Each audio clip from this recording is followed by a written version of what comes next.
Shalom, shalom, shalom. What's going on, family? How you doing? What's going on, everybody? Shalom. Thank everybody for tuning in. What's going on? What's going on, everybody? Hope everyone is having a great day on today. Shalom to the family. What's going on, everybody? What's going on? Shalom, shalom, Sister Shantae. Shalom, Brother Azza. Shalom. Everyone, what's going on, Sister Shantae? Look forward to seeing you soon. All right, definitely miss you, sis. What's going on to the family? Shout out to everybody, Sister Barbara Blackwell, Ad Wheels. What's going on, everybody? Thank y'all for tuning in. What's going on to everybody that's tuning in? Definitely let everybody get in, man. It's been a awesome week. Awesome week. HDMW convocation was crazy. I'm pretty sure some of y'all saw some of the clips from the seminar lecture classes and stuff like that, as well as some of the worship service, things like that. But it's been awesome. It's been a phenomenal week. Tiring, but it's been great. It's been all worth it and whatnot. So I'm gonna give everybody a chance to get in. I want to do a lesson on today. It's very rare that I'm doing lessons nowadays because my schedule is increasing and becoming very busy, and it's only going to increase. And all praises to Yah. I thank him for opening up a lot of doors and things like that. And so what are you doing? Come on. But shalom, definitely everybody. Thank y'all for tuning in. What's going on? But it definitely was an awesome week. Going to be talking about awesome lesson on today. Really quick, not going to be on long. I've been kind of breaking these lessons down to like between 20 and 30 minutes. So I'm definitely going to try to hold true to that again today. Giving brothers and sisters the opportunity to jump in here as the notification. Maybe I got the notification late, but it's very rare that I'm coming on live. So I'm trying to do that as much as possible. Again, my time is decreasing. A lot of things going on with our congregation.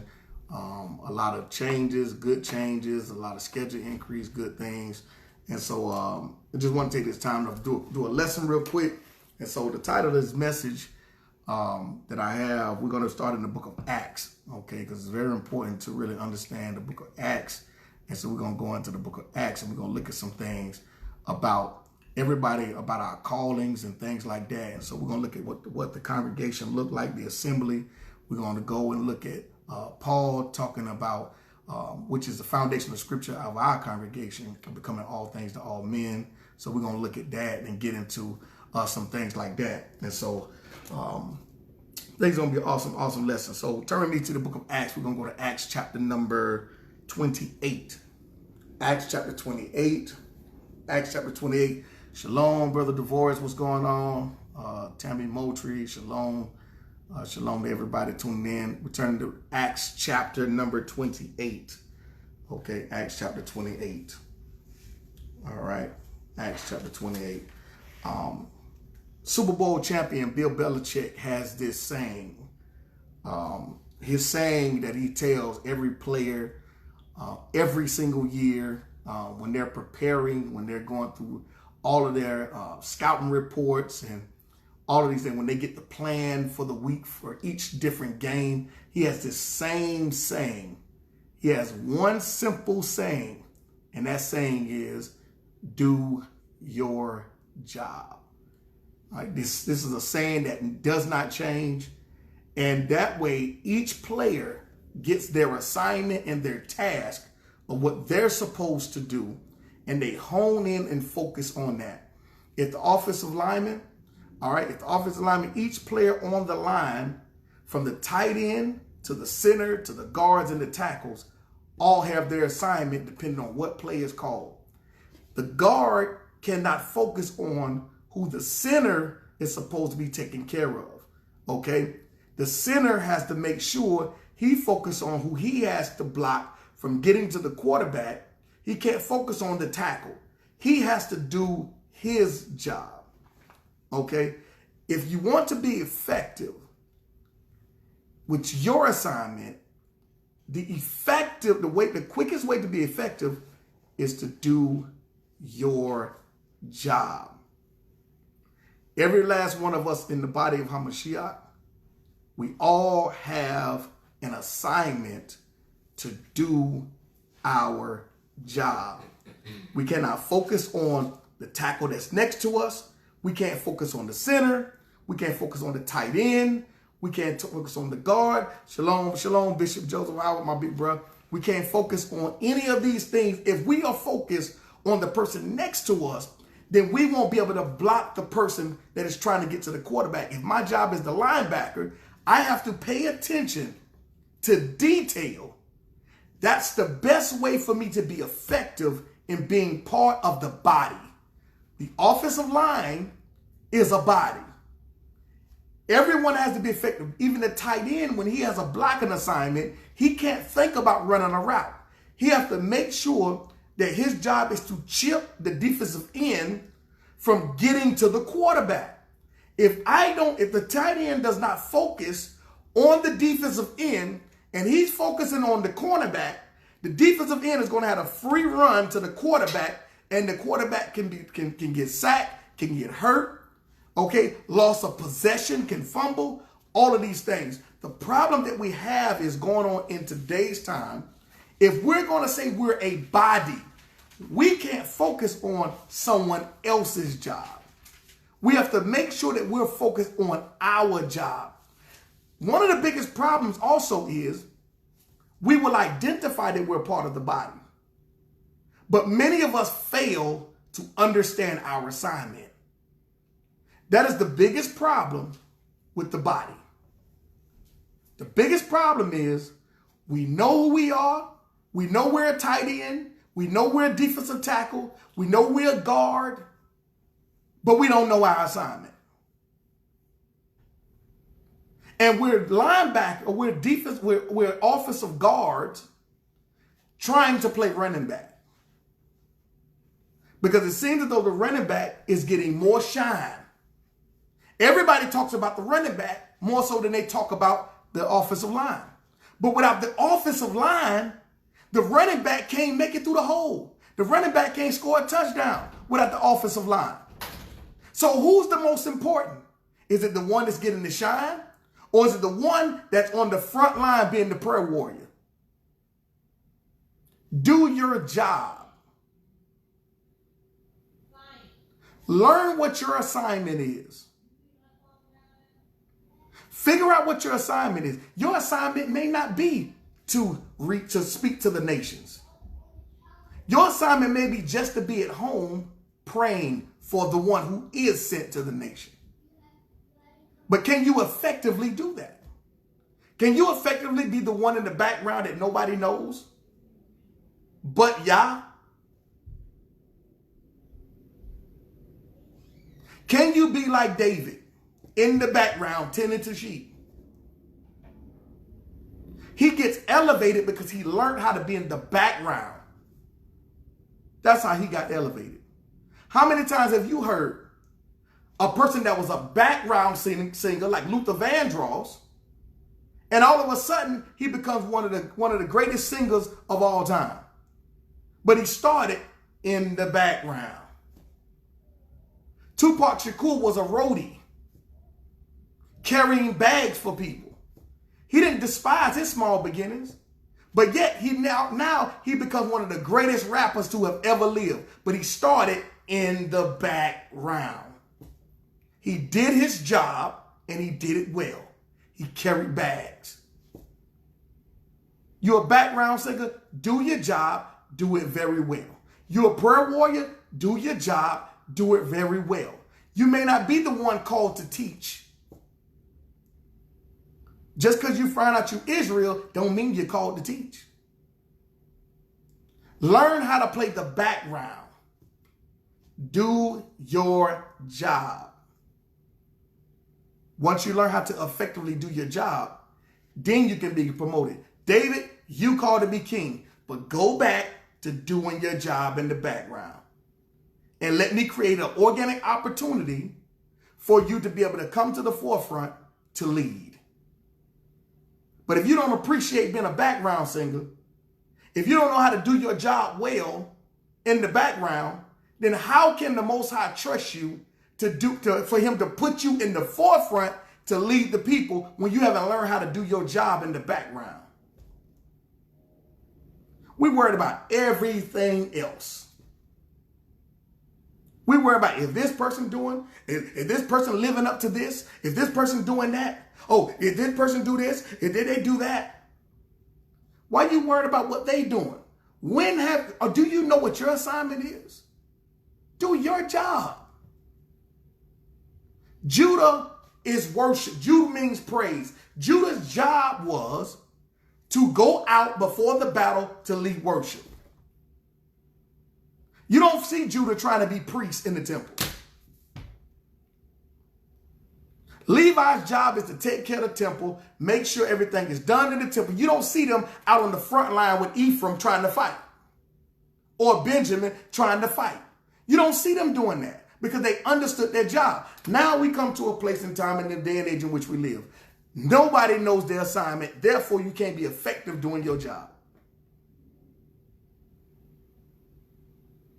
You see a brother or sister who's called to go into a certain construct. Just because you desire to don't mean you called to. Your job may be to pray for that brother or that sister. Do your job. Let them do what they built to do. And that is the problem that we're having. And this is why we can't be elevated. This is why the Most High said, you know what? Nah, I want to use this person, but you know what? Don't worry about it. They haven't learned how to do their job yet. So you know what? I'm going to raise up somebody else. The Most High will wait 20 years for somebody to grow up, to be born in the earth, grow up through their childhood to an adult, just to use them when he could have used someone else that was born before them. But they were too busy not learning how to do their job. So the Most High is willing to wait. Because time to him it's not troublesome. Shalom, Sister Destiny. He's not rushing.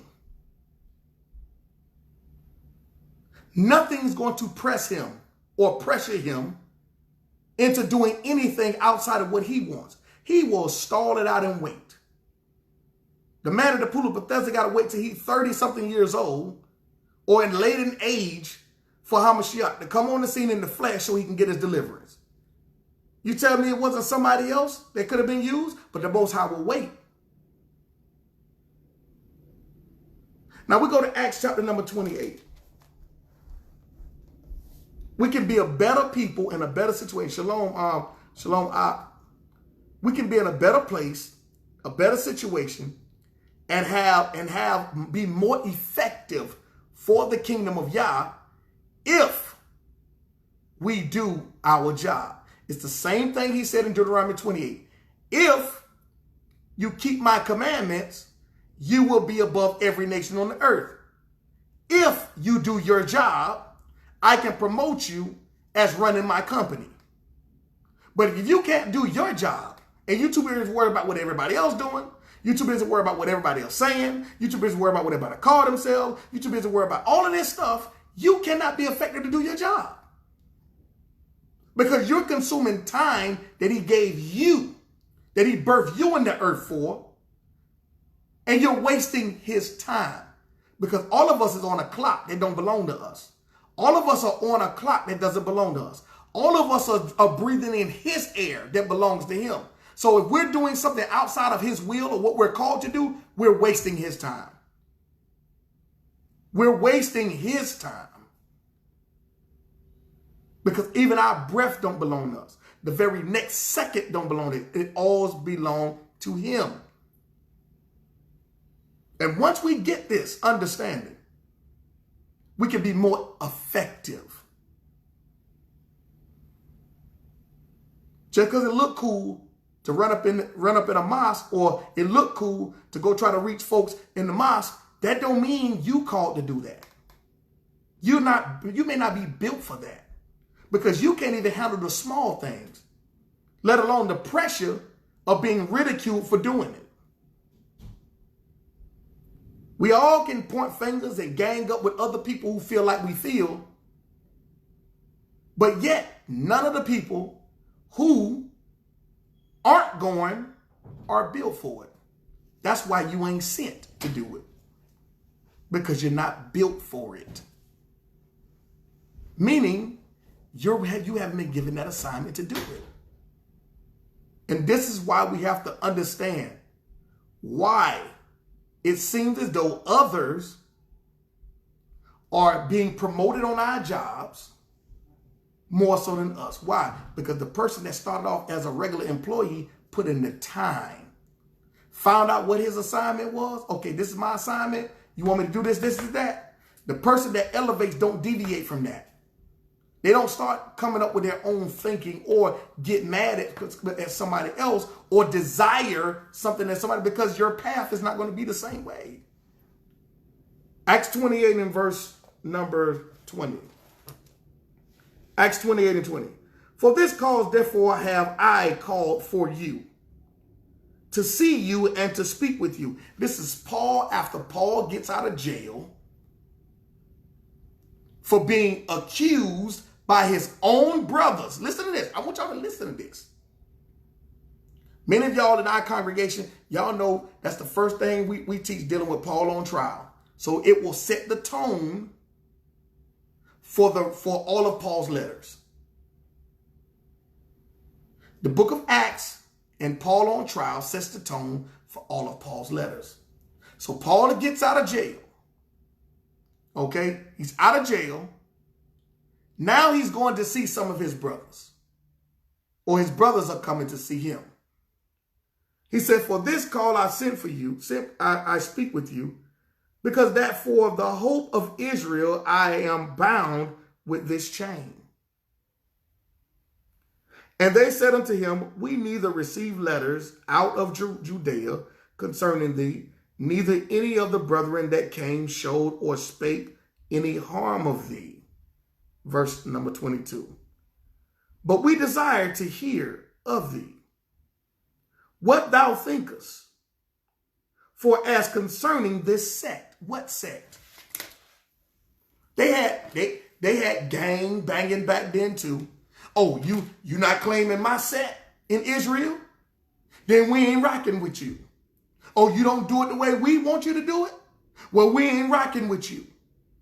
They had the same thing going on back then. So it's nothing new. That's why you have to understand your assignment and do your job.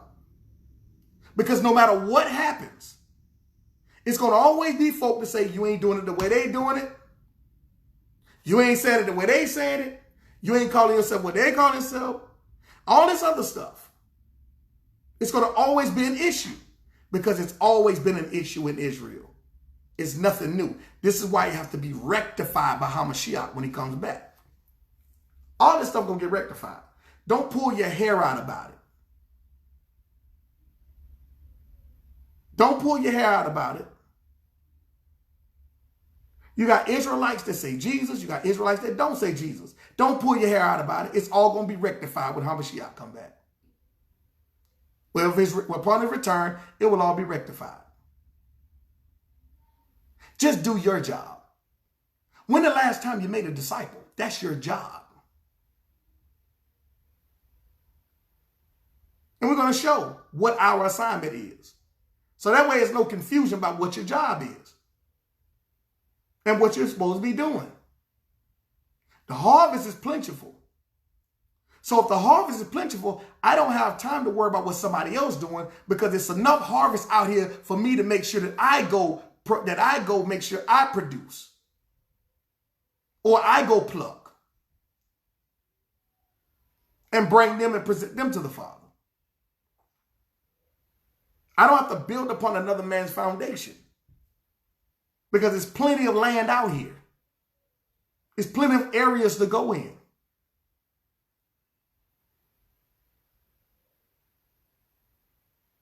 Just make sure you do your job. Look what it says here, verse number 22, Acts 28. But we desire to hear of thee and what thou thinkest, for as concerning this sect, we know that everywhere it is spoken against thee. We know, Paul, by the way you out here teaching. We know, Paul, by the assignment that's on your life. We know, Paul, everywhere it is spoken against, okay, by this particular sect or the sect of people. Verse number 23. And when they had appointed him a day, there came many to him into his lodging. When they appointed his day of release, many of the brothers came to Paul, the one he was writing letters to. They came to see him. But look what happened. To whom he expounding and testified the kingdom of Yah, persuading them concerning Yeshua, both out of the law of Moses and out of the prophets, from morning till evening. And some believed the things which were spoken, and some believed not. Do your assignment. A part of your assignment is telling them, not changing them. You don't have the power. You don't have anything in your arsenal to make people change. Nothing. As much of a student, Pharisee of Pharisees, Paul, our beloved brother, as much of the spirit that he had, even folks didn't even believe when he was teaching them. Some believed and some didn't. So a part of my assignment is declaring, I can't change nobody. Out of 500 people, if one changed, Yah be the glory. Out of 500 people, none of them change. Yah be the glory. You know why? Because my assignment is not predicated upon how many people believe. It does not diminish my calling, nor does it diminish the authority that's backing me. None of them. Because the reason why I'm so effective at what I do is because I learned how to take orders. I learned how to be obedient to orders. I've learned how to be obedient to my assignment. That's what makes me effective. And when you learn how to be obedient to your assignment and do your job, oh, the Father don't have no problem with promoting you. The Father don't have no problem with elevating you and opening doors for you, because he understands one thing, that my son and my daughter understands how to be obedient. I tell them to clean up the room, they understand. They're going to clean up the room. I tell them to wash dishes, they're going to wash dishes. They ain't going to talk back. They're not going to worry about what their friends say. I tell them to be in the house by the time the street lights come on. Their parents may tell them that they can stay out at night. But the parents understand. My parent understands something, that I'm going to be in the house before it get dark. And I don't care how much my friends say, oh, man, you a little crybaby. Oh, man, you a sucker. Man, you can call me a sucker, a crybaby, all you want. But guess what? You can never call me disobedient. Not only can you never call me disobedient, I don't have to worry about my parents not blessing me.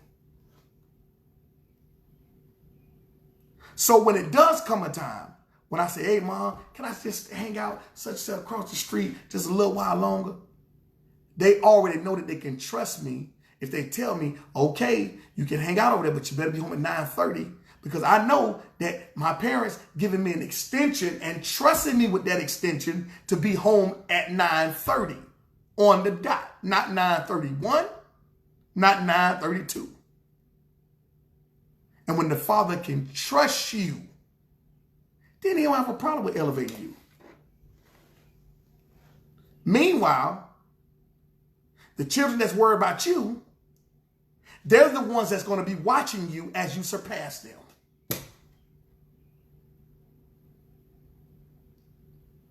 The children that's watching you are going to be the ones asking you for a ride when you pass by in your new car and they catching the bus.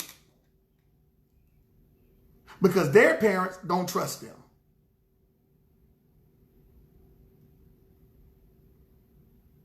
Look at what he says. It says right here. It says, Paul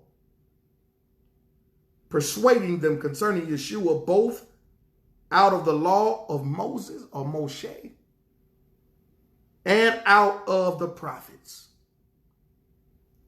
From morning till evening, he's resilient. A part of your job is resiliency.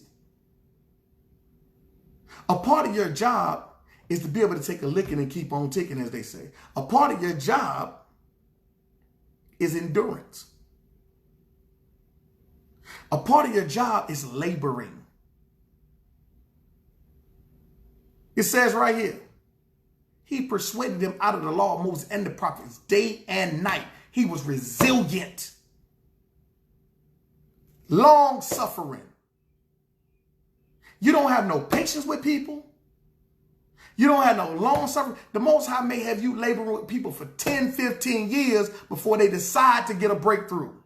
Before time catches up and they get a breakthrough. Because why? Because time is not a factor to the Most High. So he can wait 15 years and keep them even in their ignorance. He can keep them until they get it because he already see the expected end. The problem is we don't see people expected end. The problem is we want people to change now because it's more about our ego than it is about the Most High getting glory. Because we want to be the one to say, we changed them. And we're too afraid that our clock gonna run out, that we won't get no accolades. So we don't have no long suffering with people. We're not willing to. We got rebuke down pat. We've mastered the art of rebuke. And we haven't even gotten to the kindergarten level of reproof. Let alone long suffering. Let alone patience.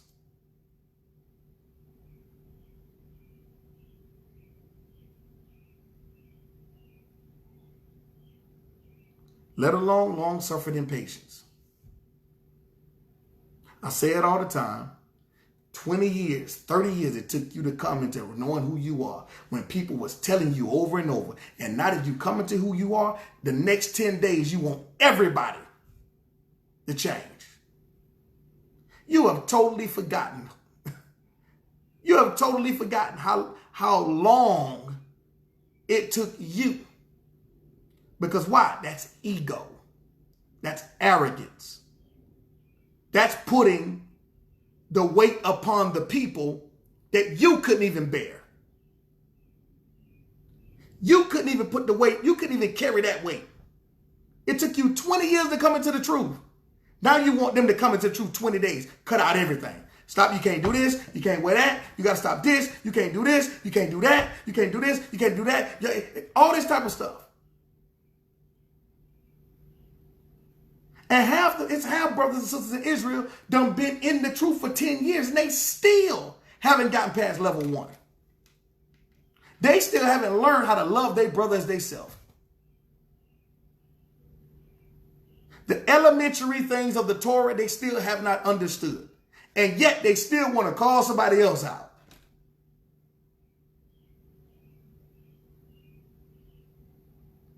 It makes absolutely no sense. That's why we're not effective. Because we haven't learned our job.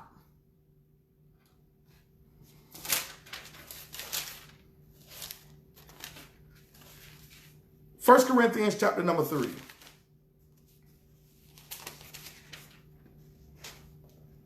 First Corinthians chapter number 3.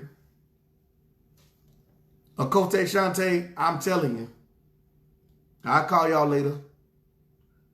1 Corinthians chapter number 3. 1 Corinthians chapter number 3. Starting at verse number 1. 1 Corinthians 3 and verse number 1.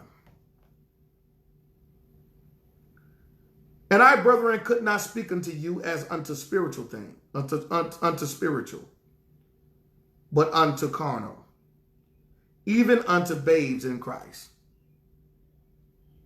See, this what I'm talking. This is why I told y'all. Everybody told me we got to go deeper. We're not deep enough. You're still a babe. You're still a baby. And many of you are delving into meat. And you yourself have not even found out a way to digest your milk. Hold on. You haven't even figured out how to hold the bottle with 2 hands yet. Let's get that correct. You want to go into the deep things, we got to go deep and we got to learn all this and learn that. You yourself haven't even figured out. You're still trying to figure out what you're trying to still figure out all this other stuff. Stuff that makes no sense. Israel is arguing over stuff that makes no sense. We have literally taken the authority out of Hamashiach's hand, put it in our hand, and say, everybody gonna do it this way. This is the blueprint of the way it should be done, in which the Most High never told you to do that. He never told you to take anything out of Hamashiach's hand.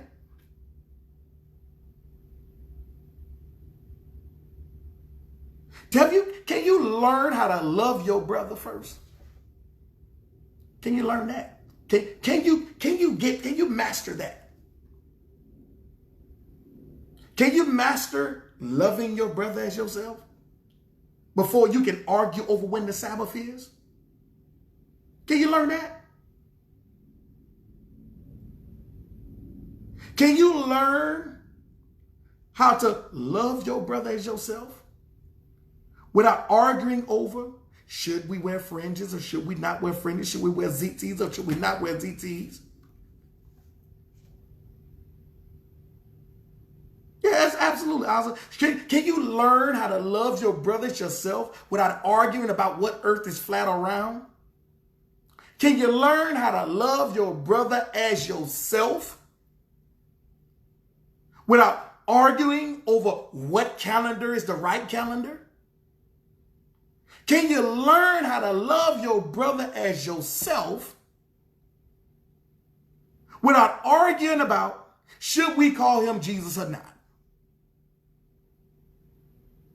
Because all this stuff I'm seeing folk arguing over, you still haven't learned how to love your brother as yourself. But you're arguing over things and you haven't even mastered the simplistic things yet.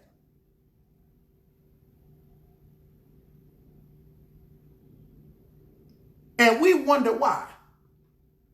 If we learn how to do that and master those things, we don't have to worry about people recognizing you. You want people to recognize you Israel, but yet you ain't living like Israel.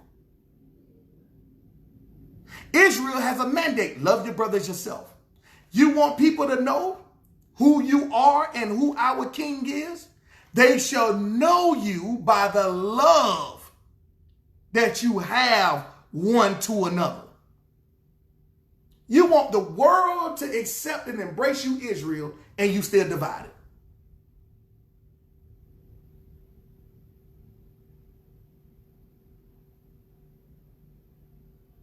Hey, what's going on, sis? Shalom.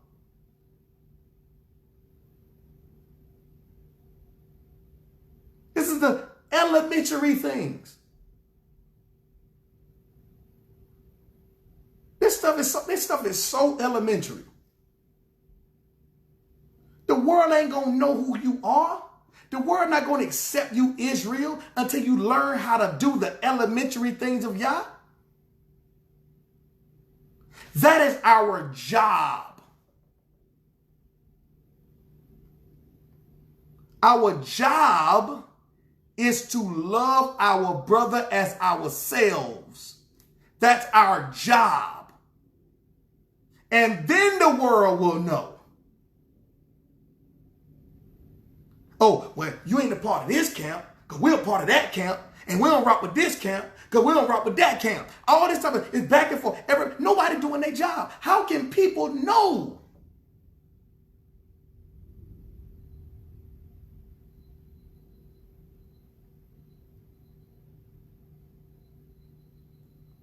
Can you learn how to love your brother as yourself without arguing over who Esau is?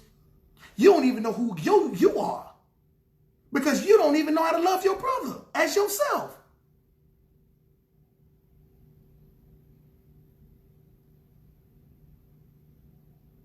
Can you love your brother as yourself? Can you do that job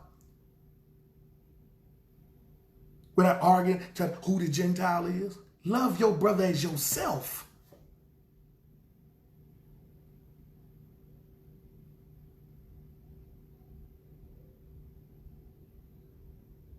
The Most High, I can't put my people in. You asking, talking about we gonna be ruling. How can you rule and you can't even get along? Let me say that again for those in the back who didn't hear me. How can you rule and you can't get along?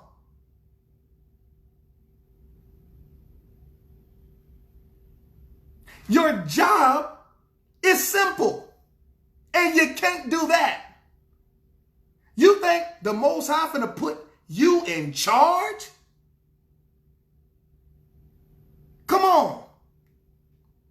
It's chaos.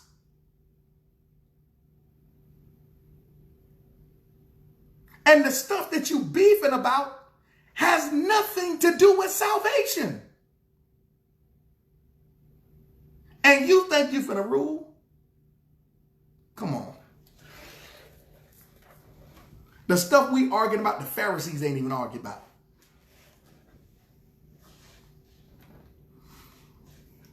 First Corinthians chapter number 3, and we're starting at verse number 2.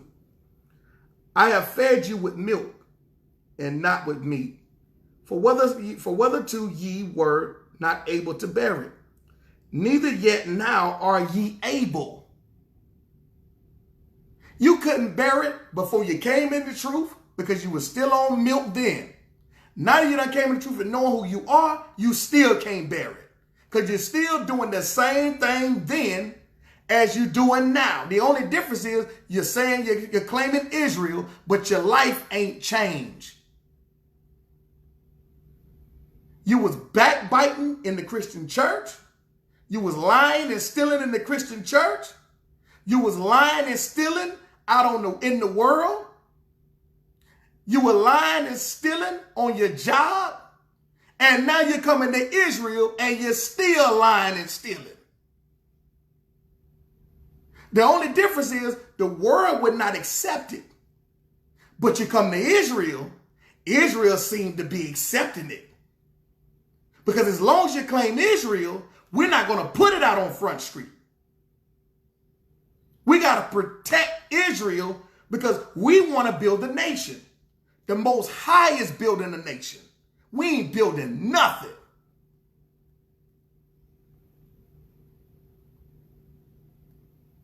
And there lies the problem. Do your job. What's another part of your job? No respect of persons. That's another part of your job.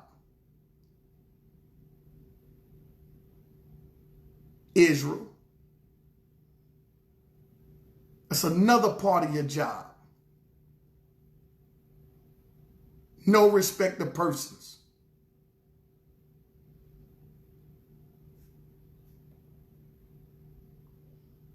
For ye are yet carnal. Ye are still carnal. In the kingdom, the Most High is a spirit. Those that worship him must worship him in spirit and in truth. The problem is you add more to truth than spirit. Reason why I say spirit and truth, because there's a balance. And many of you are out of balance. That's why you can't do your job effectively. That's why you can't do your job properly. You can have spirit and truth. The Most High can sing you into a place and you don't have to change who you are. But the place change. Because his spirit, it was what changed the people that are around you. You don't even have to open your mouth and people will change. People will begin to inquire, what is that you have? What type of fragrance is that you're wearing? Whatever that is, I want it. How am I able? How am I able to obtain that fragrance? And then it creates the opportunity to be able to give them the truth of how you obtain this type of fragrance. To where you can walk in a place without compromise, without opening your mouth. And when you leave, the people are changed. Because you first have to learn to do your job before you can go anywhere and ask anybody for a raise.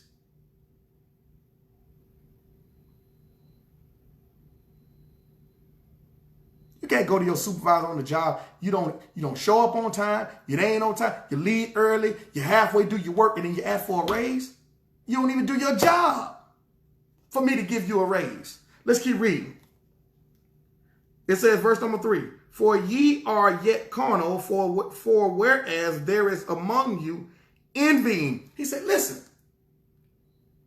you want somebody else to change, but let me show you you. Let me show you why you can't be promoted and elevated. Let me show you what's going on with you and why we revoked or left you at the same pay when everybody else came in for their yearly evaluation and they got promoted and elevated and a bigger raise. Let me show you what's wrong with you, what we putting on your report while we're denying you a raise. Here it is. You have envy. You have strife. You have divisions. Are ye not carnal? Your thinking is carnal. And when you think carnal, it comes out of your mouth.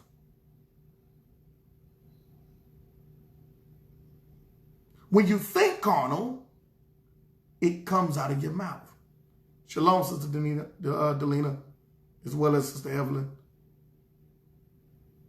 You're carnal. And within Yah's kingdom, which is a spiritual corporation, we cannot afford to elevate carnal employees. Because carnal employees will only mess the job up on the next level, in the next level or the next position.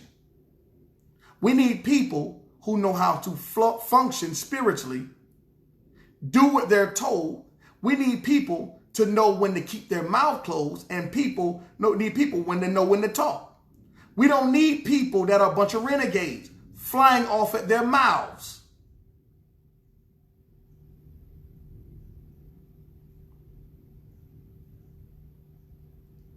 We don't need that. Not on the next level. Now, the level you own, you can run your mouth. You can do your thing. But if you're trying to be promoted and elevated in this corporation, in Yah's corporation, he don't need people that's trying to do their own thing. Because everybody that's on the next level has a job to do. And they do it well. You don't see the elders in the kingdom who's around Hamashiach, who's around the throne of Yah. worshiping every day, you don't see them saying, you know what, forget this. I want to go be an archangel. You know what, forget this. I want to go fight demons, okay? I want to go fight wicked angels. That's what I want to do. You know what, today is my last day. I'm no longer going to stand around the throne and worship. No, they don't do that. You know what they do? They do their job. Their job is to bow to him and cast their thrones down every single day. What's going on, Moray Dwayne? That's their job. And they don't deviate from that. They're not concerned about how many angels are fighting. They're not concerned about what's going on in the earth realm. They're not concerned about what president is next. They aren't concerned about the constructs of Christianity. They're not concerned about the constructs of Hebrew Israelism. They're not concerned about the construct of Islam. They're not concerned about any of these constructs at all. Their only job is to bow down to him every day and cast their crowns down. They have no concern about what nobody else's job is. And when we can get to that place of doing our job, only being concerned about what we're called to do, then we can be effective. Until then, we're going to be chaos and not fit to rule anything or fit to tell anybody anything.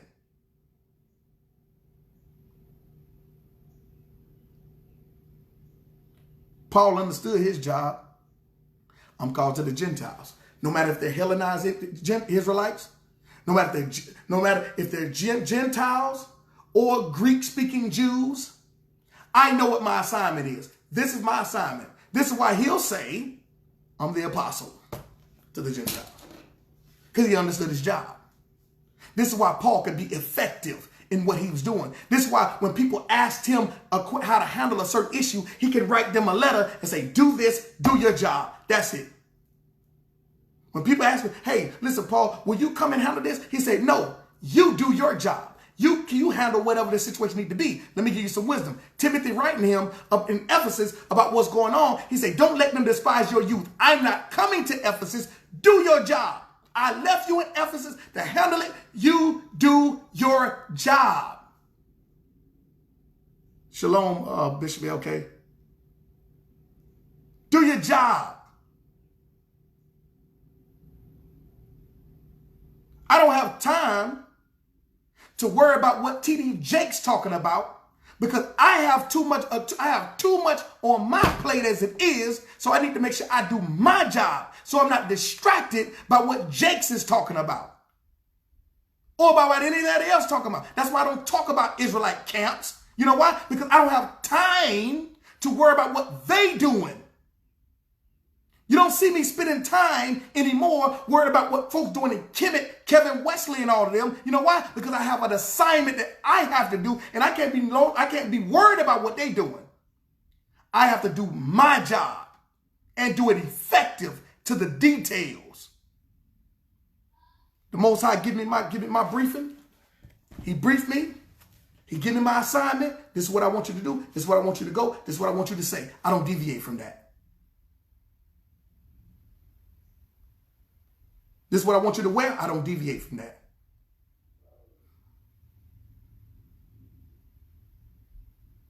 It's called learning how to take orders. It's called being on assignment, not deviating from what you're told.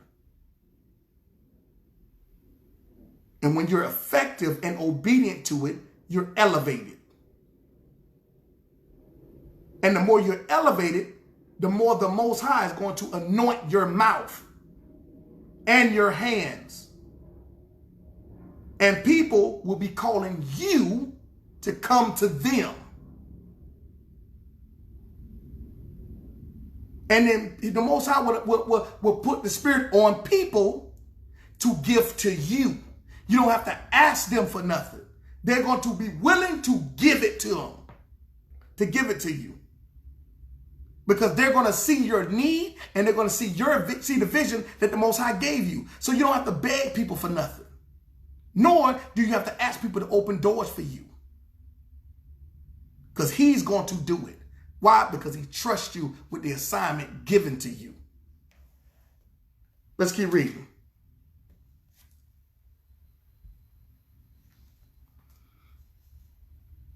Verse number 4. For while one saith, I am of Paul, you're carnal.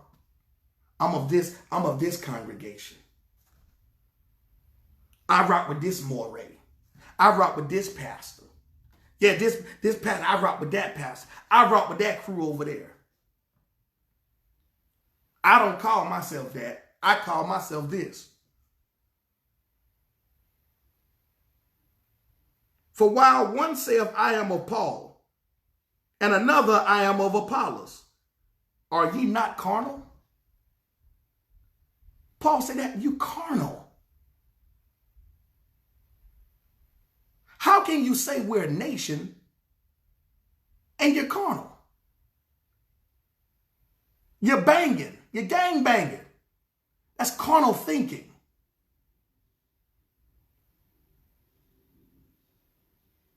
You can't ask nobody to come out of nowhere and they're coming into chaos. You're calling them out of one crack house to another one.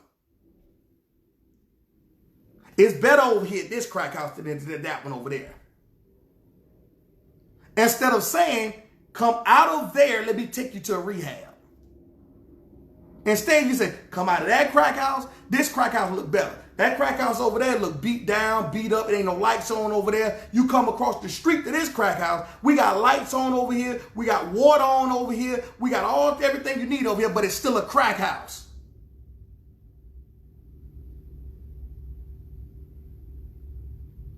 You just have a lot of crackheads with that know how to pay their bills. You got people that on crack that work. Across the street, them folk over there, they don't work nowhere. And they on crack. That's what it looks like. Because it's chaotic with no stability.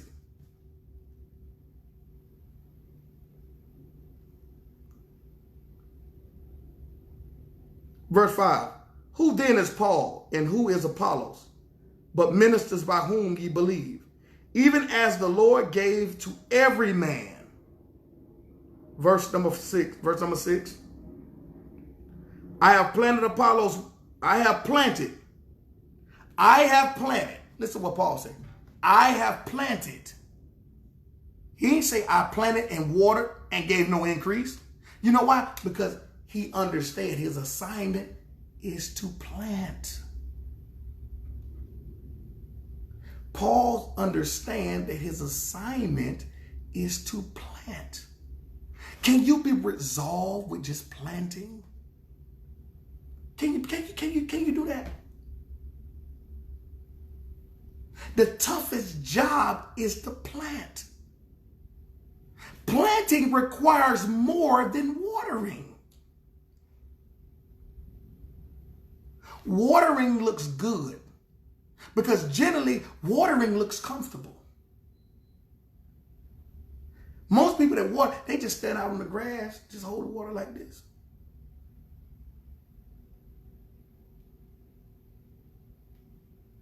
Or if you're sophisticated, and nowadays, all you do is go buy you a sprinkler, turn it on like they hook it up to the water hose and set it in the grass. And it just waters and waters and waters.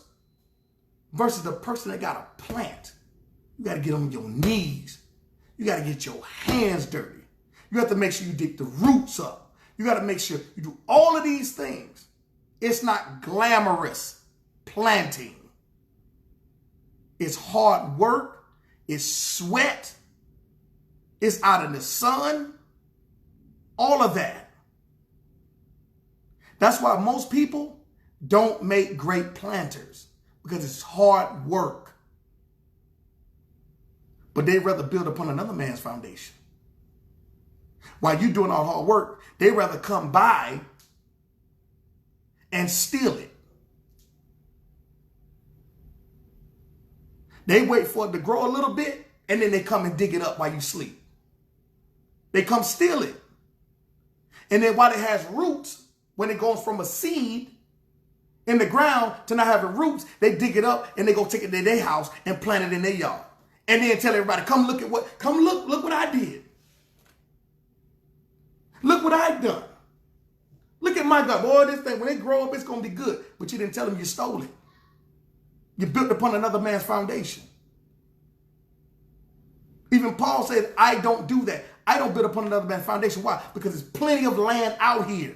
There's plenty of work out here to do that. So you know what? Don't worry about it. I'm going to be a planter. I'm a plant.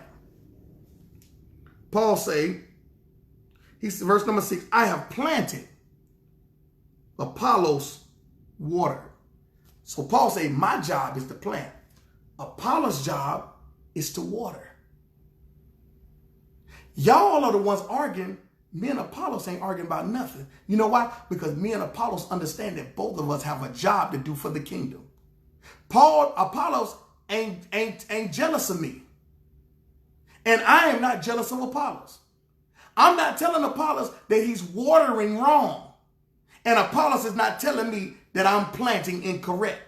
You know why? Because Apollos understands that my job has been given to me, and he understands that I do it very well. Just like I understand that Apollos' job is to water, and he does it very well. But what we're both doing is encouraging one another, because he's pushing me to plant, and because he knows that the more I plant, the more water that he's going to have to do. And both of us can stand back and look at the plant as it grows, because Yah is who gave the increase. And both of us, with names will be written down for growing a beautiful garden.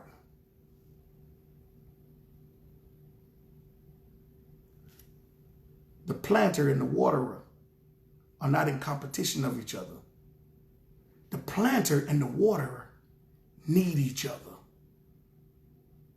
And until we realize, and until we do our job and understand that we need each other in this, and we don't think that we all have it all down pat, as though the Most High didn't say in his word that he gave it to us in partial. We only know in part. And until we realize that, we're going to continue to have arrogant behavior,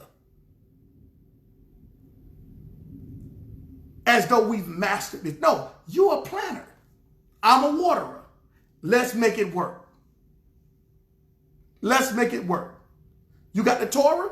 You know it down pat. I got the Spirit. Hey, I tell you what. Let's put it together for the kingdom. And while we're working, we can be teaching each other. Say, okay, hold on. Hey, brother, hold on. Hey, man, you know, if you water it between this time, I'm not telling you how to water. I'm helping you in your watering by giving you something that'll help you. I'm not taking the water out of your hands. I'm not taking the water hose from your hand. You hold on to the water hose because you got that down. You understand that. But let me tell you something that I did, a trick that I did when I was watering one day. Or let me tell you a trick that I did when I was with a brother who his job was to water. And he told me this. So let me impart this into you without taking the water hose out of your hand. Because I need you to make sure you're effective in watering. I don't need you to drop the water hose and try to plant, because you ain't built for that. Planting requires grinding. And most folks that was in the drug game, most folks that know how to grind, those people make the greatest evangelists. Those people make the greatest people. Because why? Because they understand the process of building something, of grinding, of patience. So if you ain't been through that life, the Most High generally don't call you and use you for that. Because in his wisdom, he understands that you weren't built that way. You aren't designed that way, nor do you have the temperament for that, nor did you grow up with that. So he's not going to put you in a position to hinder or hurt what he called you to do. He's going to put you in a position of watering. Let's read 1 Corinthians chapter number 3. We're reading verse number 7. So then neither is he that planteth anything, neither he that watereth, but God or Yah that giveth the increase. Look at that. He said, look, you ain't no special than me.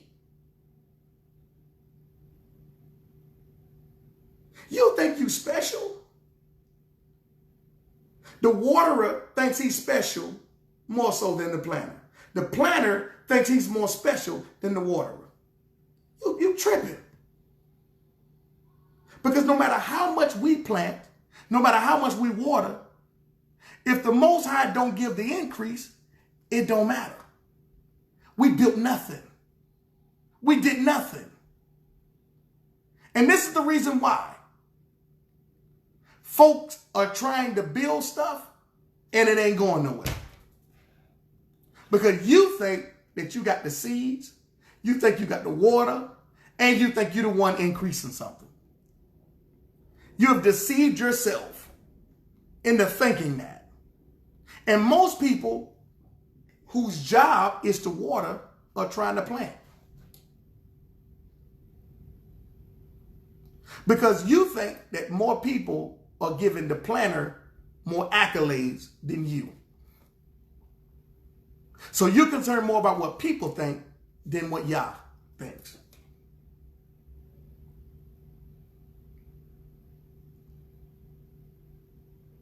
This is the problem that we have going on today.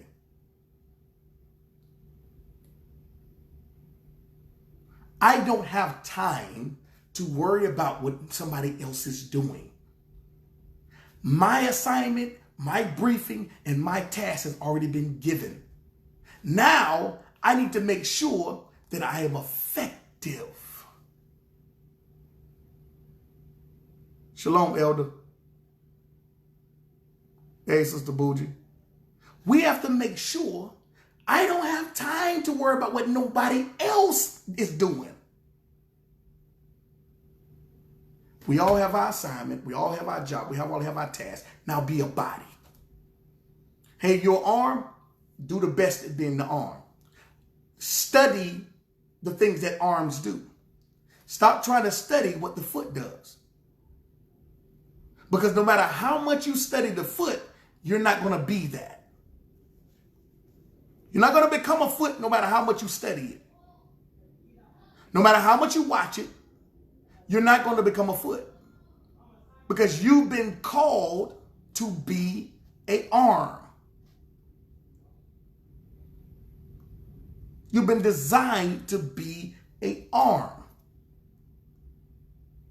Okay? Let's keep reading here. Verse number 6, I have planted and Apollos have watered, but God gave the increase. Verse number 7, so then neither is he that planteth anything, neither is he that watereth, but God that giveth the increase. Now he that planteth and he that watereth are one. Oh, what are we doing? What are we doing, Israel?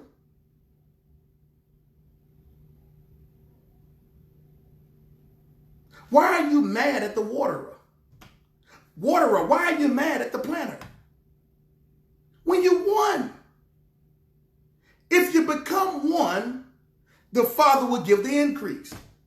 You can't rule nothing being divided. You can't rule nothing being divided in thought, in spirit, or anything. B.O.O.M cannot be successful at what it's called to be with its unique calling if everybody that's a part of it don't understand the vision. If you got a problem with the vision, it's not going to work for you. If you don't understand the vision, it's not going to work for you. You have to understand. You have to be on the same page. And you have to understand what the vision of it is. But we understand, though we're B.O.O.M, we're still a part of a body. So as the other body parts aren't doing what we do, we don't get upset, we don't come against, and we don't have an issue. Because we're a part of a body with an assignment as an arm. We're a part of a body, and you have an assignment of being a leg. And once we do that, it all works for us. We all become a body. We all do our job. Shalom to you all, brothers and sisters. I'm going to get off of here, and we'll come back with part 2 later on sometime this week, probably tomorrow morning or something like that. But I want to read verse number 8 and be done. It says, now he that planteth and he that watereth are one, and every man shall receive his own reward according to his own labor. We are one, but we all have individual assignments. And the Most High is going to judge you based off your assignment. And what did you do that he called you to do? You listening to other people and they telling you to do something outside of your assignment, he going to deal with you because he told you what to do. Your assignment is to Islam. Your assignment is to wherever. You don't do that, he's going to deal with you because of what he called you to do. But we're all a body. And we all are going to be dealt with individually, even though we're part of the body. Shalom to you all. Grace, peace, and many blessings. I love all of y'all with the love of HaMashiach. It's an awesome lesson. I'll see you guys. I hope you love this. Share it, like it. Don't forget, if you're watching from YouTube, don't forget to subscribe. Hit the subscribe button, okay, on YouTube. If you aren't on YouTube or you haven't followed me on YouTube, go to, okay, youtube.com/itsmajors1. That's ITSMAJORS1. Don't forget also to follow us on Believers of One Messiah, B.O.O.M, on our page. And we'll definitely hit you up. Also, the Men's and Women's Conference is coming up in Atlanta. Don't forget, man, if you have any inquiries about the Men's and Women's Conference here in Atlanta, is going down July 20th. I think that's the date. Inbox me if you need information about the Men and Women's Conference. It's going to be here in Atlanta. The men's will be in one location. The sisters will be in another location. And we will definitely be getting it in with fellowship. And it's truly a blessing of what's going on with the Men's and Women's Conference. We got Christians. We got Israelite. We got the family. Let me just say that. The family is definitely about to get some edification. And we're going to talk about a lot of things. All right. All right. Also, don't forget, in August, we have the B.O.O.M Hebrew Ball. Okay. That is August, what, 17th? Yes. August 17th is the Hebrew Ball. All right. It's not limited to just Hebrews. Okay. So if you are a Christian and want to be a part of the Hebrew Ball, definitely come. It's going to be here in Atlanta. It's the 17th. You can inbox me for inquiries about the Hebrew Ball. Okay. All right. All right. The Hebrew Ball. That is August 17th. And also don't forget about the Men's and Women's Conference here in Atlanta. Both of them are in Atlanta. One is July 20th and the other one is August the 17th. It's going to be absolutely phenomenal. All right. So definitely hit me up. Also, if you have any concerns or trying to get the address or information to our B.O.O.M congregation in Atlanta, hit me up, or you can email us for any of our locations, all right, or affiliate locations at boomchurchint@gmail.com. That's boomchurchint, okay, at gmail.com. We meet in Atlanta every first, third, and fourth Shabbat. We meet in Jacksonville, Florida, every second and fourth Shabbat. Also, we'll give you locations to other informations or other locations if you inbox or email us, and we'll give you all that information. But don't forget to subscribe. Hit us up on YouTube. We got some great things going on, all right? Shalom to you all. Love all of y'all with the love of HaMashiach. Peace.